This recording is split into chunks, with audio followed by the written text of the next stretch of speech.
વંદે ગુજરાત.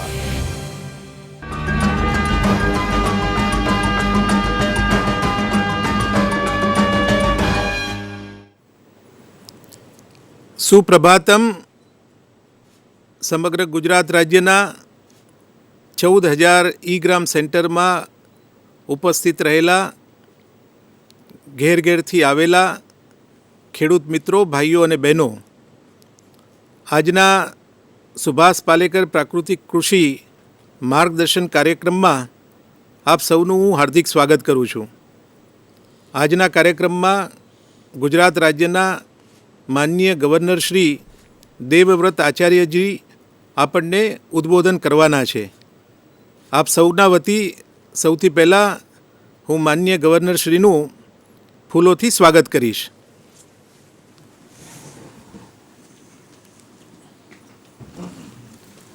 આપકા સ્વાગત. ધન્યવાદ.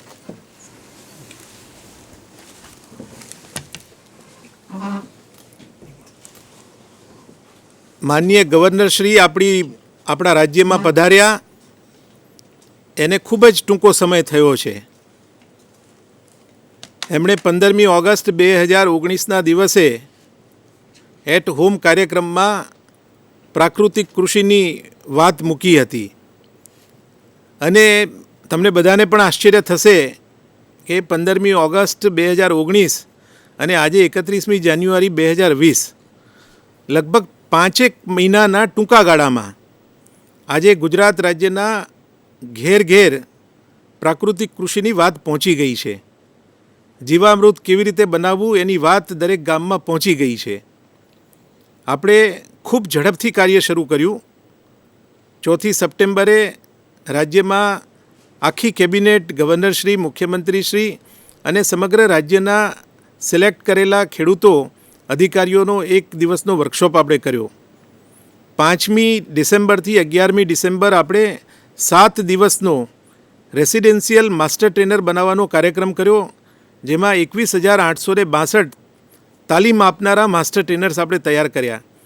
અને ડિસેમ્બરની હજી તો 11મી તારીખથી માંડીને હજી 31મી તારીખે આપણે પહોંચ્યા છીએ, પણ આટલા ટૂંકા ગાળામાં અમારા માસ્ટર ટ્રેનર્સે ગામે ગામ ખેડૂતોને તાલીમ આપવાનું શરૂ કરી દીધું છે અને 90,000થી પણ વધારે ખેડૂતો અત્યારે તાલીમબદ્ધ થઈ ચૂક્યા છીએ.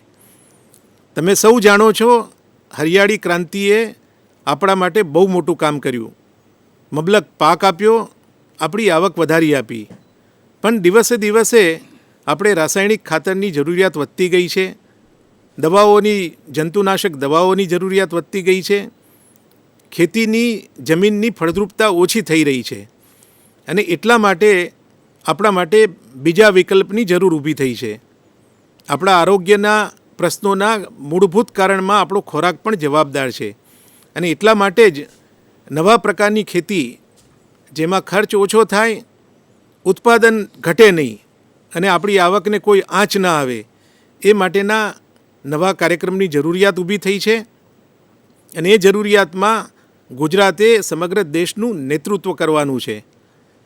1 લાખ ખેડૂતો તાલીમબદ્ધ થયા છે. આવનારા દિવસોમાં અખાત્રીસ સુધીમાં આપણે 3થી 4 લાખ ખેડૂતોએ તૈયાર થવાનું છે અને બીજી અખાત્રીજ આવે ત્યાં સુધી તો 2 કરોડ ખેડૂતો જે ખેતી કામમાં જોડાયેલા છે એ બધા જ ખેડૂતોએ આમાં આગળ વધવાનું છે. આપણી પાસે જે પણ ગાય છે, એ ગાયનું છાણ છે, ગાયનું મૂત્ર છે, ગાયના છાણનો એક પણ કણ નકામો ન જાય, ગૌમૂત્રનું એક પણ બિંદુ નકામું ન જાય, એક પણ ટીપું નકામું ન જાય, એ રીતે સમગ્ર ખેતીને આપણે આગળ વધારવાની છે. કેવી રીતે કરશું? આવો આપણે સાંભળીએ ગુજરાત રાજ્યના માનનીય ગવર્નર શ્રી દેવવ્રત આચાર્યજી, જેઓ પોતે પણ ખેડૂત છે, એમણે પ્રાકૃતિક કૃષિ પોતે કરેલી છે અને અનુભવના સારરૂપ આપણને સૌને આજે માર્ગદર્શન આપશે. માનનીય ગવર્નર શ્રી.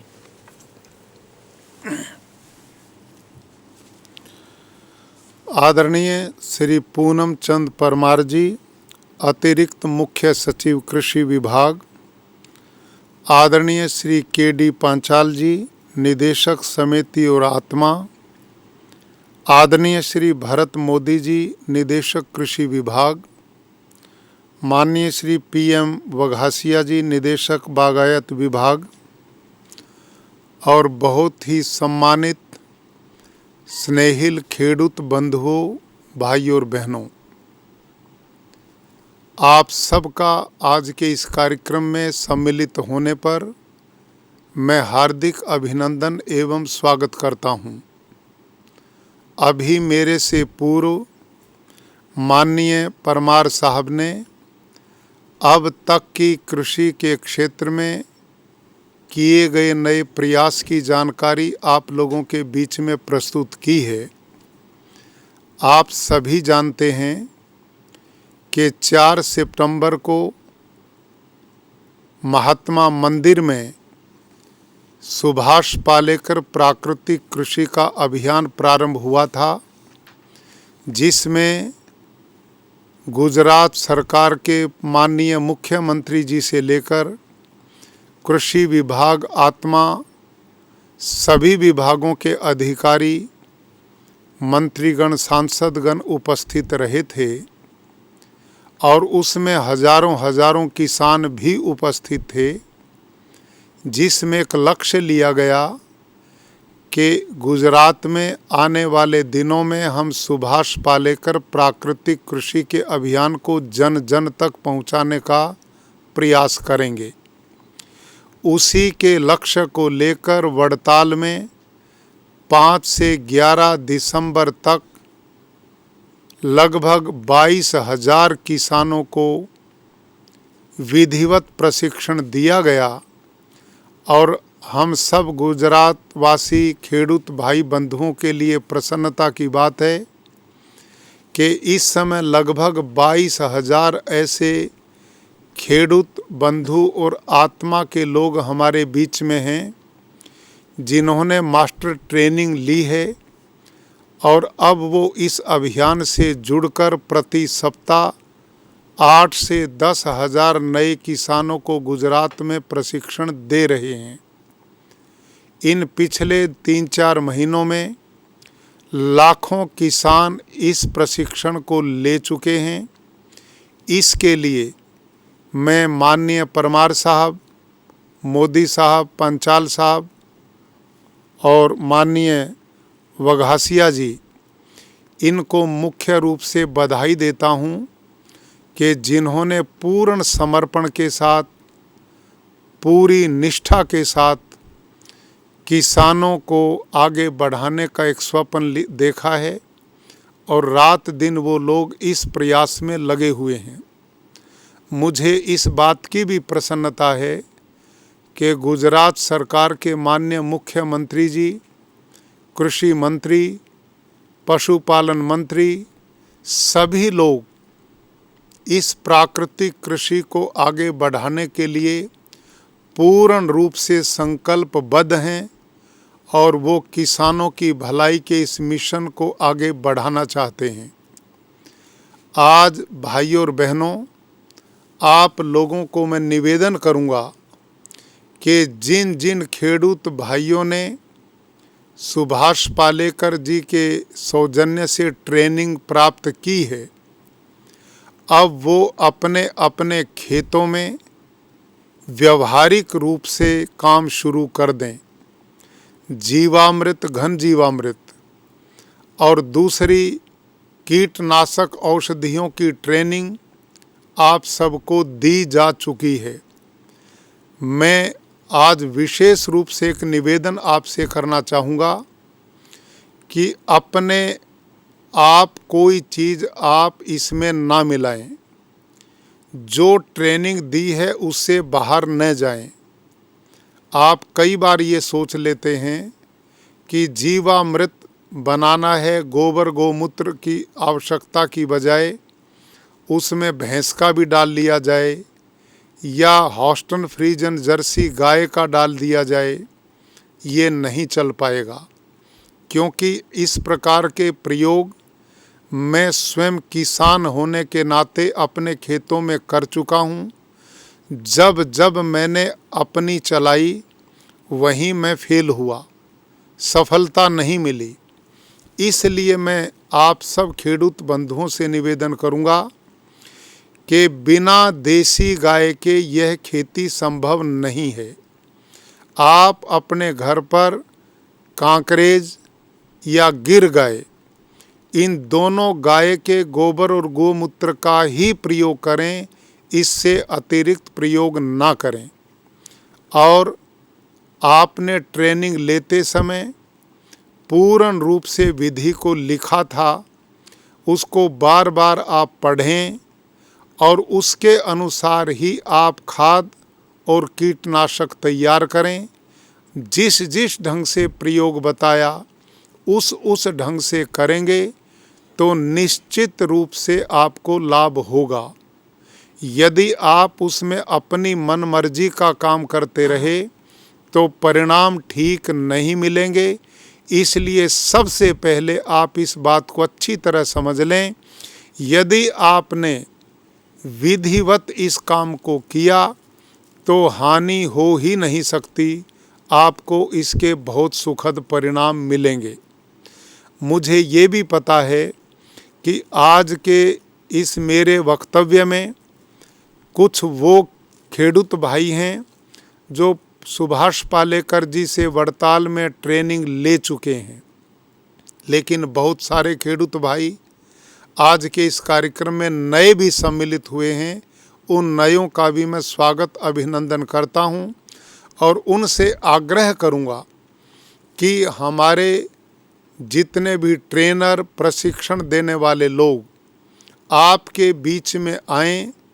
आप उनकी बातों को केवल मौखिक ही ना समझें, अपितु जिस भी प्रशिक्षण वर्ग में आप भाग लें, शिविर में आप भाग लें, कॉपी पेन लेकर के आप बैठिए और जो वो बताएं वो लिखें। और बहुत जल्दी हमारा कृषि विभाग मेरे द्वारा लिखी गई प्राकृतिक कृषि पुस्तक आप तक पहुंचाने का प्रयत्न करेंगे।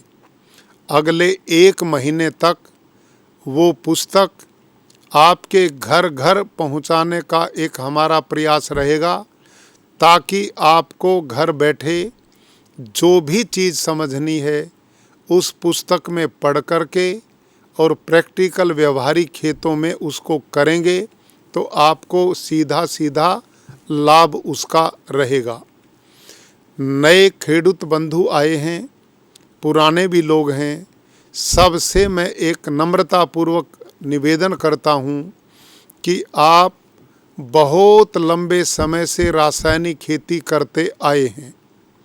अब उसके दुष्परिणाम हम लोगों के सामने स्पष्ट रूप से दिखाई दे रहे हैं। खेडूत बंधुओं, मैं स्वयं किसान हूँ।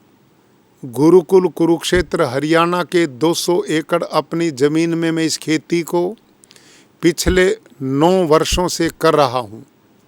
मेरे पास अपनी गाय हैं।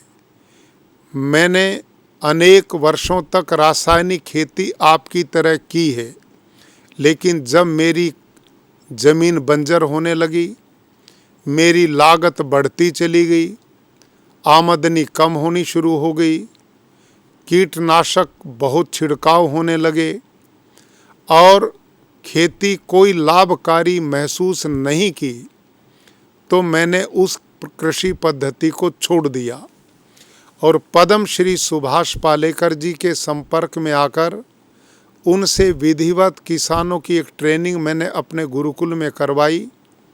इस पद्धति को मैंने अच्छी तरह जाना और समझा।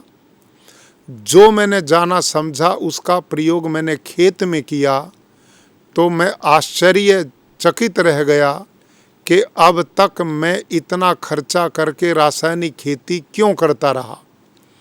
और मेरे को अपार प्रसन्नता है कि इस समय मैं अपने खेत में गन्ना करता हूँ, धान करता हूँ, गेहूँ करता हूँ, सब्जियाँ करता हूँ, फलदार पेड़ हैं, दलहन और तिलहन दोनों तरह की फसलें, तेल वाली भी करता हूँ। एक भी फसल में मेरा उत्पादन कम नहीं होता। आलू भी मैं लगाता हूँ। तो इतनी कृषि करने के बाद मैंने पाया कि रासायनिक खेती से किसान का खर्चा निरंतर बढ़ रहा है और पानी की खपत खेतों में बढ़ती जा रही है। बीमारी का पर कंट्रोल हो नहीं रहा। किसान कर्जे के बोझ के नीचे दबा हुआ है। इन सब से मुक्ति पाने का विकल्प इस समय हमारे पास पद्म श्री सुभाष पालेकर प्राकृतिक खेती है। आप इस खेती को यदि प्रारंभ कर देते हैं तो मैं आपको विश्वास के साथ कहता हूँ, ईमानदारी से आप उसी पद्धति से करेंगे जैसा हम बताते हैं तो आपको कोई घाटा नहीं होगा। उदाहरण के लिए अभी धान 1.5-2 महीने पहले मैंने अपने खेत का कटवाया है। जिन लोगों ने रासायनिक पद्धति से यूरिया डीएपी कीटनाशक डाल करके धान के खेती की है, उनका उत्पादन प्रति एकड़ 22 से 28 क्विंटल रहा है। इस पे खर्चा 12 से 14 हजार रुपये प्रति एकड़ किया है। मैंने जो प्राकृतिक खेती की है उस पद्धति से मेरा उत्पादन 32 क्विंटल प्रति एकड़ हुआ है। मेरा खर्चा 500 रुपये प्रति एकड़ हुआ है। आप अनुमान लगाइए, उन्होंने 14,000 रुपये प्रति एकड़ खर्च करके 22 से 28 क्विंटल प्रति एकड़ का उत्पादन किया है और मैंने 500 रुपया खर्च करके 1 एकड़ में 32 क्विंटल की एवरेज से धान पैदा किया है। अब मेरा धान ज़्यादा है, मेरा खर्चा न के बराबर है, उनका धान थोड़ा है, खर्चा उस पे बहुत ज़्यादा है। इसके साथ धान में रासायनिक खेती वाले जिस दिन पौध आरोपित करते हैं, धान कटने तक खेतों में पानी खड़ा करके रखते हैं। उसमें 1 किलो चावल पैदा करने के लिए लगभग 3000 लीटर पानी खर्च करते हैं 1 किलो चावल के लिए। और मैं प्राकृतिक कृषि से 10 दिन बाद एक बार पानी देता था। उनके यहाँ कीटनाशक के छिड़काव हुए, मैंने कोई कीटनाशक नहीं डाला। उनका उत्पादन जो लोग खाएंगे वो अनेक रोगों से ग्रस्त होंगे। हमारा उत्पादन जो लोग खाएंगे वो स्वस्थ और निरोग होंगे। तो हम किसानों का, खेडूत बंधुओं का धर्म बनता है कि हम ऐसा उत्पादन करें जिससे लोगों को अच्छा स्वास्थ्य मिले, आरोग्यता मिले। और इसके साथ रासायनिक खेती से ज़मीन की उर्वरा शक्ति कम होकर के वो बंजर बनती है। प्राकृतिक खेती करने से ज़मीन की उर्वरा शक्ति बढ़ेगी और हमारी आने वाली पीढ़ियों को उपजाऊ ज़मीन मिलेगी। मैं इस बात को अनेकों बार प्रदेश के लोगों के बीच में प्रचारित कर चुका हूँ कि भाइयों और बहनों, इस समय जो रासायनिक खेती के दुष्परिणाम हैं उनमें सबसे पहला दुष्परिणाम कि पर्यावरण, वातावरण जो हम सब की आवश्यकता वो खराब हो रहा है। पीने का पानी जिसको हम 20-30 साल पहले कहीं पर भी पी लेते थे, आज हम पानी कहीं पर भी नहीं पी सकते क्योंकि पानी भी दूषित इन कीटनाशकों से हो चुका है। अपने खेतों में जब हम यूरिया डीएपी का प्रयोग करते हैं तो पानी की खपत भी ज़्यादा होती है क्योंकि यूरिया डीएपी धरती में अग्नि पैदा करते हैं, आग पैदा करते हैं और उसको शांत करने के लिए ज़्यादा पानी की ज़रूरत पड़ती है। जबकि गुजरात में पानी का अभाव है। यदि हम प्राकृतिक खेती करेंगे पालेकर जी की विधि से तो लगभग 70% पानी की बचत हो जाएगी। ये मैं अपने खेत में प्रैक्टिकल रूप से करता हूँ। इसलिए कि खेडूत बंधुओं, हम सब का धर्म है कि इस प्राकृतिक खेती की ओर बढ़ें। इसके अनेक लाभ आपको मिलने वाले हैं।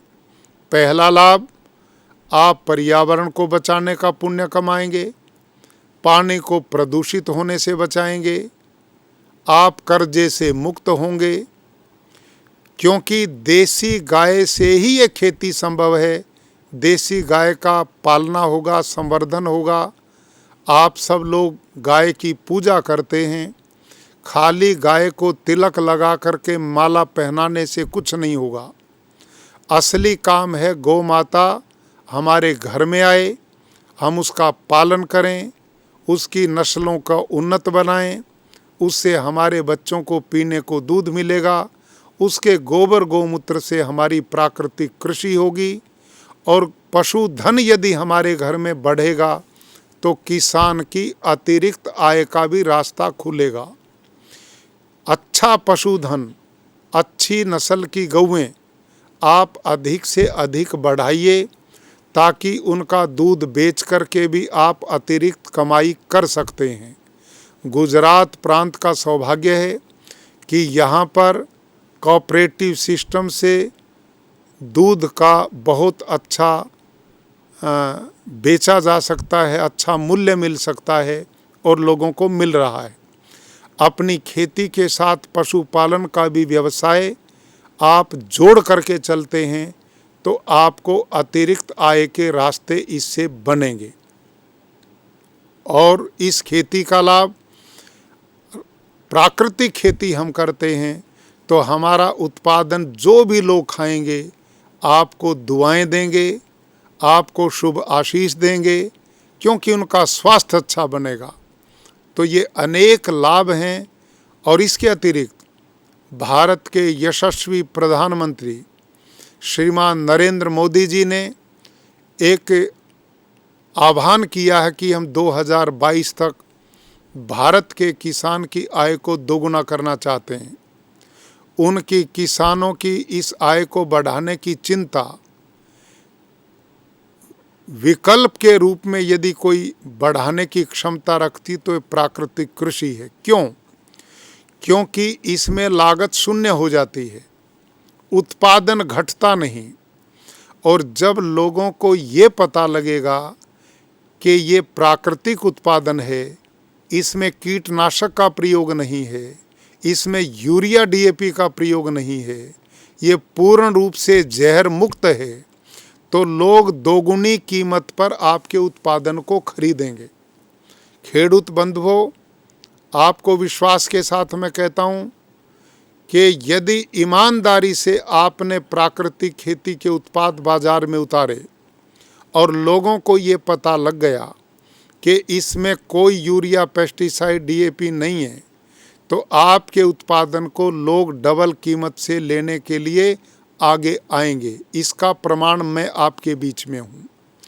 मैं जो अपने खेतों में पैदा करता हूँ, इस समय मेरा हर उत्पादन 2-3 गुनी ज़्यादा कीमत से बिकता है और मुझे बाज़ार में नहीं जाना पड़ता। लोग स्वयं आकर के हमारे पास लेते हैं। हमारी सब्जियां लोग लाइन लगा करके खरीदते हैं। गेहूं सरकारी रेट 1800 रुपये प्रति क्विंटल है, लेकिन मेरे गेहूं का रेट 4000 रुपये क्विंटल है। किसान गेहूं बाज़ार में बेचने के लिए रासायनिक जाता है और मेरा गेहूं खरीदने के लिए लोग 2 महीना पहले अकाउंट में पैसा डाल देते हैं। उनको खतरा रहता कि कभी बाद में हमें गेहूं ना मिले। 4000 रुपये प्रति क्विंटल गेहूं मैं बेचता हूं। गन्ने से मैं गुड़ बनाता हूं, शक्कर बनाता हूं, देसी खांड बनाता हूं, राब बनाता हूं। मेरा गन्ना यदि मैं सीधा मिल में भेजता हूं, शुगर मिल में, तो 1 एकड़ का गन्ना लगभग 1-1.25 लाख रुपए में जाता है। मैं गुड़ बना करके बेचता हूँ तो मेरा गन्ना 1 एकड़ का लगभग 4 लाख रुपए में जाता है। मैं उसका रस निकाल के बेचता हूँ तो 1 एकड़ का गन्ना 10 लाख रुपए तक का मैंने बेचा है। और इसका उदाहरण मैं आपको देता हूँ। मैंने अपने 1 एकड़ खेत में अपने मजदूर लगा कर के गिनती करवाई कि 1 एकड़ में कितना गन्ना है। उन्होंने गिनती करके बताया जी लगभग 25 से 30 हजार गन्ना 1 एकड़ में है। मेरे एक गन्ने में 4 गिलास रस निकलता था और 1 गिलास हम 10 रुपये का बेचते थे, तो हो गया 10 लाख का। तो ये प्रैक्टिकल है, आप अपने सिस्टम को बदलिए और थोड़ा सा चेंज करो, परिवर्तन करो, आगे बढ़ेंगे तो आप स्वयं देखेंगे कि आपके खेत के उत्पादन को लेने के लिए, रोग से बचने के लिए लोग स्वतः आएंगे और आपकी इनकम डबल 3 गुना होगी। माननीय प्रधानमंत्री जी का ये सपना इस प्राकृतिक खेती के द्वारा ही पूर्ण होगा, रासायनिक खेती से ये पूर्ण नहीं हो सकता। मैं आप सब खेडूत बंधुओं से पूछता हूँ कि जिस रासायनिक खेती को आप आज कर रहे हैं, क्या उससे किसान की आय डबल होगी? क्या जो उत्पादन प्रति एकड़ आप किसी भी फसल का लेते हैं, क्या वो उत्पादन आप डबल कर देंगे? जिस खेत में आप 2 बैग यूरिया डालते हो, उस बैग को डबल कर दो, 4 कर दो, तो क्या आपका उत्पादन डबल हो जाएगा? नहीं हो सकता। हाँ, आपकी लागत और बढ़ जाएगी। और जब अत्यधिक रासायनिक कीटनाशक का प्रयोग होता है तो उस खेतों में कीड़ा और ज़्यादा लगता है, बीमारियां और ज़्यादा लगती हैं। प्राकृतिक खेती में मैं अनुभव करता हूं कि 8-9 वर्ष मेरे को अपने खेतों में प्राकृतिक खेती करते हो गए। अब मेरे को किसी भी प्रकार के कीटनाशक का प्रयोग नहीं करना पड़ता, क्योंकि प्राकृतिक कृषि के कारण मेरी ज़मीन की उर्वरा शक्ति ज़्यादा बढ़ गई है। रोग से लड़ने की क्षमता मिट्टी में ज़्यादा पैदा हो गई है। मित्र कीट ज़्यादा बढ़ गए हैं। मित्र कीड़े शत्रु कीड़ों को स्वयं खा लेते हैं। हमें कोई छिड़काव करने की ज़रूरत नहीं पड़ती और उत्पादन में कमी नहीं होती। तो मेरे खेडूत बंधुओं, आप सबसे मैं आज निवेदन करता हूँ कि आज आप संकल्प लें कि इस समय जो भी खेती आपने अपने खेत में बो रखी है, आप उसमें अभी से जीवामृत का प्रयोग शुरू कर दें। घन जीवामृत जब उसकी गुड़ाई करते हैं, निलाई करते हैं, खरपतवार या जंगली घास निकालते हैं, तो उसके बाद आप घन जीवामृत का भी उसमें प्रयोग कर सकते हैं। लेकिन घन जीवामृत का प्रयोग जब फसल लगाई जाती है उससे पहले डाल करके फिर फसल लगानी चाहिए, या जब पानी देते हैं पहले घन जीवामृत डाल करके फिर पानी दीजिए। लेकिन जीवामृत आप बार बार प्रयोग कर सकते हैं और जीवामृत प्रयोग करने की विधि, आप लगभग 100 लीटर पानी में 20 लीटर जीवामृत मिलाइए। अकेले जीवामृत का कभी स्प्रे मत करना, नहीं तो आपकी फसल जल जाएगी, नुकसान हो जाएगा। ये गलती नहीं करनी है। आप 100 लीटर पानी में 20 लीटर जीवामृत मिला करके हर 10-15 दिन के बाद कोई भी फसल उसमें सीधा स्प्रे करिए और उसका परिणाम आप अपनी आँखों से देखेंगे कि कितना सुखद अनुभव आपको मिलेगा। आप स्वयं अनुभव करेंगे। इसमें कोई नुकसान होने वाला नहीं है। इससे आपकी ज़मीन का ऑर्गेनिक कार्बन निरंतर बढ़ना शुरू हो जाएगा।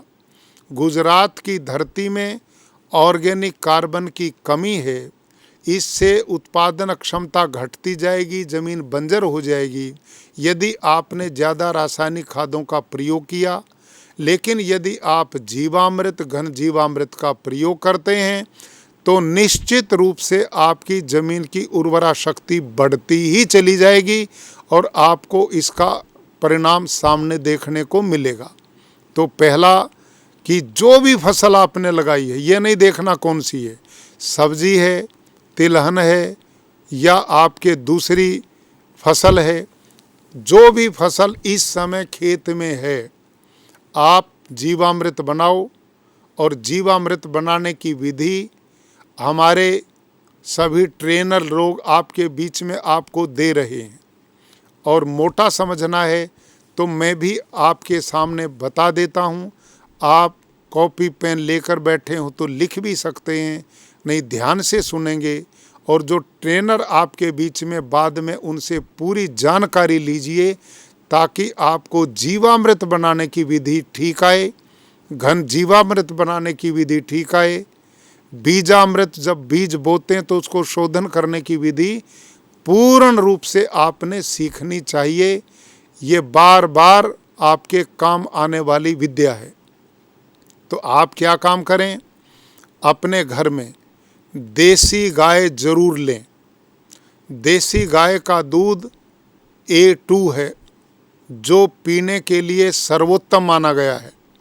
अब दुनिया ने विश्व की लेबोरेटरी में चेक हो चुका है, निरीक्षण हो चुका है कि A1 दूध जर्सी गाय का, हॉस्टन फ्रीजन गाय का है, जो पीने में शरीर के लिए उपयोगी नहीं है, रोगों को पैदा करता है, तनाव पैदा करता है, स्वास्थ्य के लिए हानिकारक है। लेकिन भारतीय नस्ल की जितनी भी गायें हैं, उनका दूध A2 माना गया है, और वो दूध पौष्टिकता देता है, शरीर को स्वस्थ बनाता है, बुद्धि को तेज करता है, बालकों के शरीर सौष्ठव को बढ़ाता है, बच्चे बलवान और स्वस्थ होते हैं। इसलिए अपने घर में सभी खेडूत बंधुओं से मेरा निवेदन है, 1, 2, 4 जितना भी सामर्थ्य है, कम से कम एक गाय ऐसा एक भी घर गुजरात में ना बचे खेडूत भाई का जिसमें देशी गाय ना हो। आप सही अर्थों में गाय की पूजा केवल तिलक लगाना नहीं, माला पहनाना नहीं, भजन करना नहीं, अपितु गाय को पालना ही, उसकी रक्षा करना, उसकी सेवा करना, उसका उपयोग करना, यही पूजा है। पूज सेवायाम संस्कृत की एक व्याकरण की धातु है, जिसका अर्थ है सेवा करना। उसका नाम पूजा है। आरती उतारने का नाम पूजा नहीं है। पूजा है सेवा करना, गाय का सम्मान करना, घर में पालना, उसकी नस्ल को उन्नत करना, ताकि आने वाली उसकी बेटी बच्चियां और ज़्यादा दुधारू बन सकें। इस विधि को आपने सीखना चाहिए। और कभी इस विषय पर मैं फिर दोबारा नस्ल कैसे उन्नत बनाई जा सकती है, इसकी जानकारी मैं आपको दूंगा। मेरे पास 300 गाय हैं, और उनमें देसी भारतीय नस्ल की भी गाय मेरी 12-15 लीटर से दूध कोई भी गाय कम नहीं देती, और 25 किलो तक प्रतिदिन दूध देने वाली देसी गाय मेरे पास हैं। और वो नस्ल मैंने अपने हाथ से तैयार की है। वो विधि आप भी कर सकते हैं, बड़ी सरल विधि है, उसको आपको सीखना चाहिए और घर में गाय जरूर पालें। और उस गाय को जिस जगह पर आप बांध कर के रखते हैं, उसके फर्श को नीचे से पक्का कर दें, उसमें लाइनिंग डाल दें ताकि वो स्लिप ना करे। प्लास्टिक का गद्दे गायों के नीचे बिछाने के आजकल मिलते हैं, वो ज़रूर उसके नीचे बिछाएं, ताकि पक्के पर बैठने से थन वगैरह खराब ना हो, और उसको कई रोगों से बचाया जा सकता है और सुख मिलता है। गाय के नीचे गद्दा बिछा दें, और उस फर्श का ढाल एक कोने पे कर दें, और उस कोने पे पक्का सीमेंटेड एक बाल्टी की तरह गड्ढा बना दें, ताकि गाय जब गोमूत्र करे तो सारा गोमूत्र बह कर के उस गड्ढे में इकट्ठा हो जाए। आपको बार बार इकट्ठा करने के लिए उठना ना पड़े, आपको इकट्ठा गोमूत्र मिल जाएगा। गोबर ठोस होता है, वो अपने आप ही मिलेगा। तो आपने जीवामृत कैसे बनाना है, आप बाज़ार से प्लास्टिक के ड्रम लें 200 लीटर का, लगभग 250-300 रुपये में प्लास्टिक का ड्रम मिल जाता है। उसमें लगभग 180-85 लीटर पानी से उसको भर दें, सिंपल पानी से भर दें। इस ड्रम को छाया में रखें, धूप में ना रखें। इसको प्लास्टिक से कभी ना ढकें, ऐसा कपड़े से ढकें या बोरी से ढकें जिसमें छेद हों, जिसमें ऑक्सीजन जाती रहे और जीवाणु ना मरे, उनको ऑक्सीजन मिलती रहे, ध्यान करना है। तो आपने क्या करना है, इसमें लगभग 170, 80, 85 लीटर पानी अनुमान से डाल दें। 10 किलो ज़्यादा हो जाए, कम हो जाए, कोई चिंता की बात नहीं है। जिस गाय ने रात भर 24 घंटे में जितना गोबर गोमूत्र दिया है, लगभग 8-7 किलो गोमूत्र, 8-7 किलो गोबर आप इस ड्रम में डाल दें। 1.5 से 2 किलो गुड़, 1.5 से 2 किलो किसी भी दाल का बेसन और बड़े पेड़ के नीचे की 1 मुट्ठी 2 मुट्ठी मिट्टी, सिंपल मिट्टी। खेत की क्यों नहीं, क्योंकि खेत में आपने यूरिया DAP डालकर सारे जीवाणु मार दिए हैं। खेत में जीवाणु बहुत कम बचा है। पेड़ के नीचे क्योंकि यूरिया DAP नहीं पड़ा है, वहाँ जीवाणुओं का भंडार है, तो वो मिट्टी के जीवाणु उसमें मिलेंगे। तो इसको भी ड्रम में डाल दें। लकड़ी का एक डंडा लें और घड़ी की सुई की तरह, जैसे घड़ी चलती है ऐसे 5 मिनट सवेरे, 5 मिनट शाम, कुल 4 दिन आपने इसको घोलना है। सीधा नहीं घोलना, गलती नहीं करनी। सीधा घोलेंगे तो वो पानी नीचे की ओर जाएगा और जीवाणुओं को ऑक्सीजन नहीं मिलेगा, वो मरेंगे। घड़ी की सुई की तरह घुमाओगे तो वो ऊपर आएंगे, उनको ऑक्सीजन खुला मिलेगा और बढ़ेंगे। अब इस सिस्टम को आप समझिए, ये क्या है। इस रहस्य को समझेंगे तो आपको जानकारी भी मिलेगी, लाभ भी होगा। पानी में जब हम गोबर को डालते हैं तो गोबर में असंख्य जीवाणु हैं। गाय के प्रयोगशाला में पाया 1 ग्राम गोबर में लगभग 300 करोड़ जीवाणु हैं।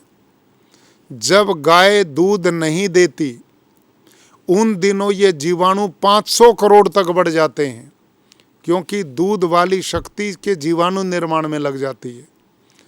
तो 1 ग्राम गोबर में गाय के में 300 से 500 करोड़ जीवाणु हैं। तो 8 से 10 किलो गोबर में कितने जीवाणु होंगे? असंख्य जीवाणु हैं। जो गाय का मूत्र है उसमें अनेक तरह के खनिज हैं, वो उस भूमि को मिलेंगे। मिट्टी जो उसमें डाली गई उसमें करोड़ों जीवाणु हैं। गोबर के मिट्टी के जीवाणुओं को जब इसमें बेसन हम डालते हैं तो बेसन में प्रोटीन है, जीवाणुओं को प्रोटीन मिलेगा तो वो स्वस्थ और बलवान होंगे। और गुड़ उसमें डालते हैं तो मल्टीप्लाई, उनको बढ़ाने का काम करता है। अनुमान लगाया गया है प्रयोगशाला में कि जब आप इस घोल को घोलते हैं तो लगभग 20-25 मिनट में नए करोड़ों जीवाणु इसमें पैदा होते हैं। हर 20 मिनट में नए करोड़ों जीवाणु पैदा होते हैं और ये जीवाणु लगभग 10-11 दिन तक बढ़ते हैं। इस बीच में हमने इस जीवामृत का प्रयोग खेत में कर देना है। यदि आप देरी हो गई तो फिर वो जीवाणु खत्म होना शुरू हो जाएंगे, मरने शुरू हो जाएंगे, उसका लाभ नहीं मिलेगा। तो कोई भी जीवामृत 5 से 10 दिन के बीच में खेत में प्रयोग करो। जब पानी देते हो तो आप पानी के साथ उसको छोड़ देंगे, बूंद बूंद गिरता रहेगा तो खेत में मिल जाएगा। जो लोग स्प्रिंकल सिस्टम है वहाँ पर भी इसको कपड़ छान करके, कपड़े में छान के उस पानी में मिला के इसको छुड़वा सकते हैं। आप ड्रिप सिस्टम से, जहाँ से ड्रिप सिस्टम का पानी उठता है उसमें इस पानी को डाल करके उसके माध्यम से भी इसकी सप्लाई कर सकते हैं। बहुत सरल ये तरीका है खेत में पानी के साथ लगाने का। लेकिन इसके साथ जब भी पानी आप दें उसके साथ इसका स्प्रे भी ऊपर करें। इसको कपड़े से छान के, और इसका अनुपात मैंने बताया है 100 लीटर पानी ताज़ा और 20 लीटर उसमें जीवामृत मिला लें। और इसका स्प्रे यदि आप किसी भी फसल पे करें, आपने नहीं देखनी कौन सी फसल, जिस भी फसल पे करेंगे 1 सप्ताह में आपको परिणाम दिखाई देना शुरू होगा, बीमारी कोई आएगी नहीं। और यूरिन जो इसमें नेचुरल यूरिया है, इसमें बहुत खनिज हैं, इसमें रोग से लड़ने की अपार ताकत है, और इसके करोड़ों अरबों जीवाणु जब आपके खेत में जाएंगे तो जामुन की तरह ये खेत में काम करेंगे। जैसे आप 1 क्विंटल दूध में 1 चम्मच दही डालते हो तो सारा दूध दही में बदल जाता है, ऐसे जब आप ये जीवामृत डालेंगे तो पूरे खेत में जामुन का काम लगेगा। धरती के जीवाणुओं को मिलकर ये जीवाणुओं की संख्या बढ़ाएंगे, और ये जीवाणु पौधे की जड़ में पौधे के लिए भोजन का निर्माण करेंगे, और आपको किसी भी तरह के खाद की आवश्यकता नहीं। नीचे पानी में जीवामृत छोड़ते रहें और ऊपर उसका स्प्रे करते रहें। आप अभी अनुमान करेंगे, और जो यूरिया डालते हैं उसको बंद कर दें। आप पाएंगे कि आपके खेतों में आपकी लागत अभी से समाप्त हो जाएगी। आप यूरिया डालने की बजाय जीवामृत का स्प्रे करें, और जीवामृत का स्प्रे हर 10-12 दिन के बाद आप फसल में करते रहें। 100 लीटर पानी, 20 लीटर जीवामृत का घोल कपड़ छान करके टंकी से स्प्रे करें। वो आप तरीके आप जानते हैं, उसको आप अवश्य करेंगे। भाइयों और बहनों, आप सब बंधुओं से मैं विशेष रूप से आग्रह करता हूँ, और हमारा कृषि विभाग जो पूरी तन्मयता के साथ आपके रासायनिक खेती के इस अभियान को मुक्ति दिलाने की दिशा में बढ़ चुका है। आप ईमानदारी से यदि जीवामृत और घन जीवामृत का प्रयोग करते रहेंगे तो आपके खेत में न बीमारी आएगी, जमीन की उर्वरा शक्ति बढ़ती चली जाएगी, रोग से लड़ने की ताकत पेड़ों में आएगी, और आपका पौधा बड़ा स्वस्थ निरोग होगा, और उत्पादन भी नहीं घटेगा। हर साल आप जितना अनुभव प्राप्त करते जाएंगे उतना ही तेजी से सफल होते जाएंगे, ऐसा मेरा आप सब भाइयों से निवेदन है। आज आपसे बात करने का हमारा मुख्य कारण ये रहा कि जिन जिन खेडूत बंधुओं ने पद्म श्री सुभाष पालेकर जी से ट्रेनिंग प्राप्त की है, उन सारे खेडूत ट्रेनर भाइयों से भी मैं निवेदन करता हूं कि आप इस पुनीत कार्य में सहयोग करें। आपको बड़ा पुण्य मिलेगा। यह ईश्वरीय कार्य है, परमात्मा भी इससे प्रसन्न होंगे। जितने खेडूत भाइयों ने ट्रेनिंग ली है वो अपने अपने खेतों में प्रैक्टिकल तत्काल शुरू कर दें। हमारे इस प्रदेश में पहले भी अनेक खेडूत भाई प्राकृतिक खेती करते आए हैं, उनके परिणाम बड़े सुखद हैं। कई बार आपके बीच में कार्यक्रमों में वो आ चुके हैं, अपने अनुभव भी आपको दे चुके हैं। आप विश्वास करेंगे कि आपको कोई हानि नहीं होने वाली है, इसका लाभ ही लाभ आपको मिलने वाला है। आप आने वाली पीढ़ियों को उपजाऊ जमीन देने वाले हैं, आप आने वाली पीढ़ियों का स्वास्थ्य बनाने वाले हैं, आप गौ माता का पालन करने वाले हैं, पर्यावरण को बचाएंगे, पानी की खपत कम होगी, कर्जे से आप मुक्त होंगे, आप स्वस्थ निरोग होंगे। सारा भारत और गुजरात स्वस्थ होगा यदि आप प्राकृतिक खेती करते हैं। आप ऐसा अभियान चलाएं। शहरों में मैं देखता हूं लोगों ने अपने अपने घरों में फैमिली डॉक्टर रखे हुए हैं, अपने अपने फैमिली डॉक्टर बनाए हुए हैं।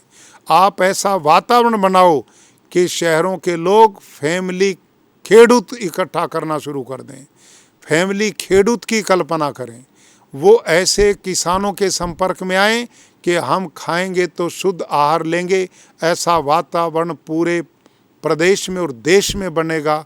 खेडूत की इससे आय डबल स्वतः ही होगी, आपकी इनकम इससे 100% बढ़ेगी, क्योंकि प्राकृतिक खेती में लागत शून्य आएगी, उत्पादन कम नहीं होगा, आपका उत्पादन 2-3 गुना कीमत में बिकेगा। आप समृद्ध होंगे, उन्नत होंगे और पुण्य के भागी होंगे। आपने मेरी बातों को बड़े ध्यान से सुना। मैं विश्वास करता हूँ कि आप इस पे चिंतन करेंगे, मनन करेंगे और हम सारे लोग जो आज आपके बीच में हैं समय समय पर इसी प्रकार से आपसे मिलते रहेंगे और जो जो सुझाव आते रहेंगे आपको देते रहेंगे। आप इस मिशन में जुड़िए, ईमानदारी से जुड़िए। आप सबका परमात्मा कल्याण करे, सबके घरों में सुख शांति हो, आपकी समृद्धि बढ़े। बहुत बहुत शुभकामनाएं। सबको नमस्ते और सबको बहुत बहुत शुभकामना। धन्यवाद। સૌને નમસ્કાર. સુભાષ પાલેકર પ્રાકૃતિક કૃષિ માર્ગદર્શન કાર્યક્રમમાં આપણા રાજ્યના માન્ય રાજ્યપાલશ્રી તેમનો કિંમતી સમય ફાળવી અને તેમના અનુભવો સાથે ખૂબ જ પ્રેરણાદાયી માર્ગદર્શન આપ્યું. તે માટે હું કૃષિ વિભાગ અને આપ સૌ ખેડૂત સમુદાય વતીથી માન્ય રાજ્યપાલશ્રીનો ખૂબ ખૂબ દિલથી આભાર માનું છું. કૃષિ વિભાગના અધિક મુખ્ય સચિવ શ્રી માન્ય પરમાર સાહેબ અને મંચસ્થ મહાનુભાવો બાયસેગની સમગ્ર ટીમનો પણ હું આ પ્રસંગે ખૂબ ખૂબ આભાર માનું છું. બાયસેગના માધ્યમથી દરેક સેન્ટર ઉપર અમારી સાથે જોડાયેલ તમામ ખેડૂત ભાઈઓ બહેનો અધિકારી કર્મચારીશ્રીઓ તમામનો ખૂબ ખૂબ આભાર માની કાર્યક્રમને પૂર્ણ જાહેર થયેલ કરીએ છીએ.